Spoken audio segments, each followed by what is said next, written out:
But we also want to talk about J.D. Vance, who did an interview specifically about the tariffs. They got really in-depth. This on Fox News, and I believe it aired this morning. But I want to give you a bit of J.D. Vance's point of view as he kind of laid out what this looks like. Let's go to Bite 14. Well, I think on the one hand, frankly, a lot of people have gotten rich from American jobs moving overseas, but American workers have not gotten rich. And frankly, American companies have not gotten wealthy from the increasing growth of foreign competitors manufacturing overseas. As the president says, Lawrence, these foreign companies, they charge us ridiculous tariffs.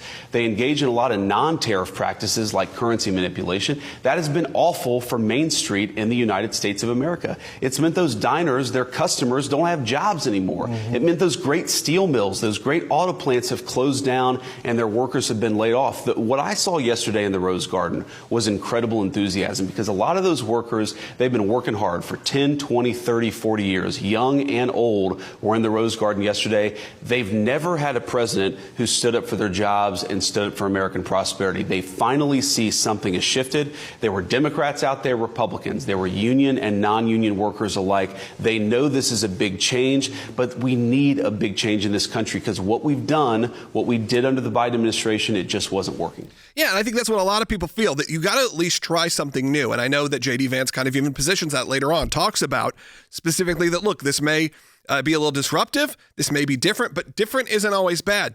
You can't just be doing the same thing over and over again and expect the same results. From this day on, we're not going to let anyone tell us that American workers and families cannot have the future that they deserve. We're going to produce the cars and ships, chips, airplanes, minerals, and medicines that we need right here in America. The pharmaceutical companies are going to become roaring back. They're coming roaring back. They're all coming back to our country because if they don't, they got a big tax to pay. And if they do, I'll be very happy, and you're going to be very happy, and you're going to be very safe. We're going to build our future with American hands, with American heart, American steel, and we're going to build it with American pride like we used to. I think a lot of people hear that and are very excited to hear that because there is that safety concern, and that's something that I don't think gets brought up enough. You know, with most of the medicines that you're taking, if your prescriptions or whatever, a lot of these are manufactured overseas. A lot of them are manufactured in China. And there's always that moment where you're like, when I'm about to take a pill, I'm like, who made this? Where did this come from? Who, what am I even ingesting here? And I think bringing that back to America will at least give a little bit of relief. And J.D. Vance discussed this. We'll play that clip in a little bit about sort of the import-export process that's happening right now, specifically in China. But Harry, when you hear this, when you hear these kind of statements, it sounds nice, and I think people are excited to hear it. The logistical side of it is maybe a bit more complicated because we have become so reliant on overseas manufacturing. It's almost impossible to get things manufactured in the United States. I think you're precisely correct. So this has essentially been a 60 to 70 year process of hollowing out the middle class, hollowing out manufacturing, hollowing out pharmaceutical manufacturing. And in part, it's attributable to a move that Richard Nixon made almost 60 years ago, opening up a trade with China. And that led basically to a reduction in the living standard of the middle class and the working class. And so the Republican Party under Trump has officially become the party of the middle class and the working class. Having said that, there will indeed be growing pains. And so one of the things that I would encourage listeners to do is, number one, not listen to cable news. Don't listen to CNN. Don't listen to MSNBC. Those two networks, along with others, have one precise job.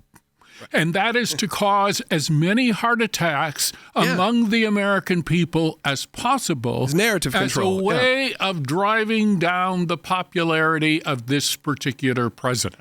100%. Number two, I would encourage Americans not to sell their stock as the stock market declines. It's probably the worst time to sell. And it's going to take days, weeks, probably even months for this entire operation to work its way out.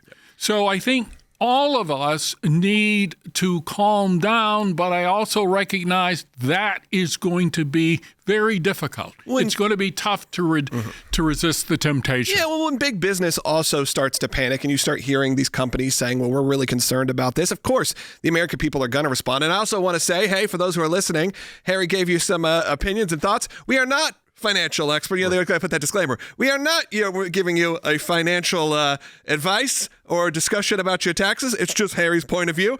But it does feel like the panic. You have to start at least looking at the big picture on how this could impact things a little bit later on. Even J.D. Vance brought up that there will be some growing pains. He mentioned that, look, not even growing pains, just, hey, we're taking a new direction because the old direction wasn't working. We know this. We saw how the tariffs worked in the first Trump presidency. Definitely didn't get as much blowback then. Anyone was really talking about it then. It was in the conversation, but it wasn't the number one thing.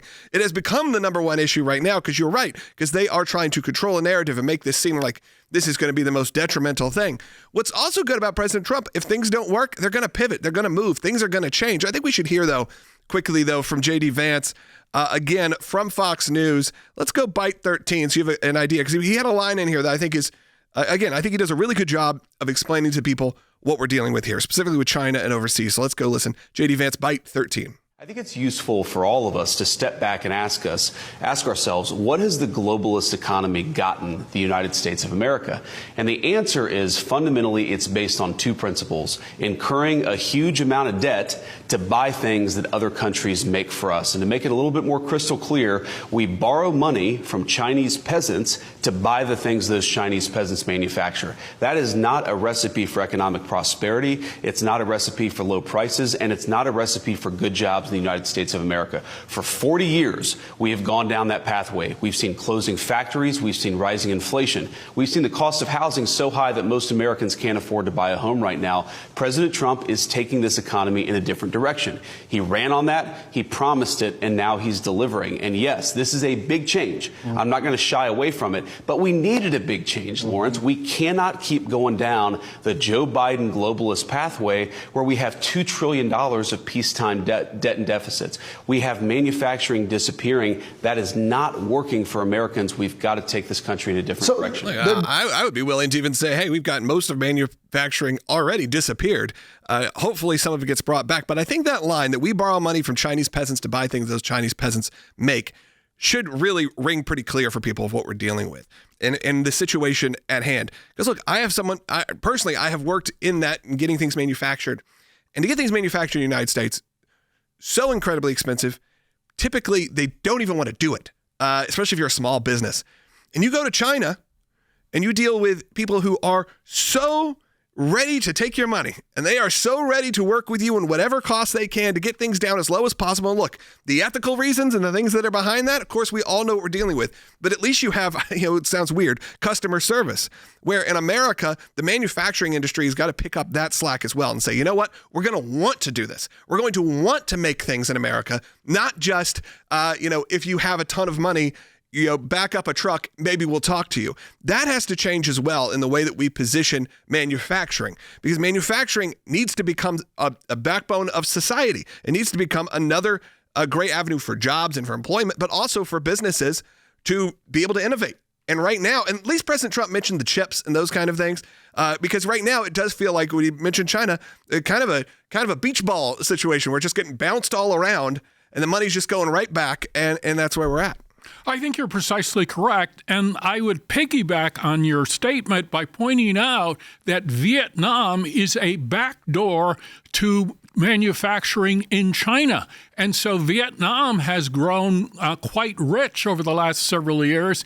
And so Vietnam, however, imposes massive tariffs on American products, and we impose very limited tariffs on Vietnamese-made products. So if you look at the entire Lululemon type business, for instance, most of those goods and services, they are produced in Vietnam or countries that are connected to China, but are not necessarily in China. So it's a huge, huge problem. But the elites in Washington and in the Silicon Valley, they have ignored this problem for far too long. Yeah, so at least we have something new. And that to me, look, it's how we're even dealing with Israel and Gaza and all of those different things. It sounds crazy, but at least President Trump and the Trump administration, I'll say the fact that they put together this new team, this team of people who is willing to take chances, actually should give Americans, though there may be moments where you feel like this is all too much change, at least they're trying. At least they're trying something new, because we've been stuck. And Washington is way too easy to get stuck on things that don't work, but they still just continue on doing them. I think that's correct. And so we finally have an administration that cares about the people in Springfield, Ohio, in small towns in Michigan, and in small towns in Indiana and the Midwest, which have been hollowed out by international trade. All right. Well, thank you, Harry, for joining us. Look, a lot of people are commenting. They're very excited that you even know the background of Lululemon. We see that the comments are coming in. They're like, Harry talking about Lululemon is not what we were expecting on the show today. We are so excited to announce the ACLJ's brand new app, completely redesigned to provide you with the best tools available to partner with us at the ACLJ. You can watch the daily Seculo program, sign the petitions, customize your ACLJ membership experience, donate with the click of a button, and receive up-to-the-minute critical updates that the mainstream media can't censor. Just scan the QR code on your screen or go to your phone's app store, search ACLJ, and click install. It's that simple.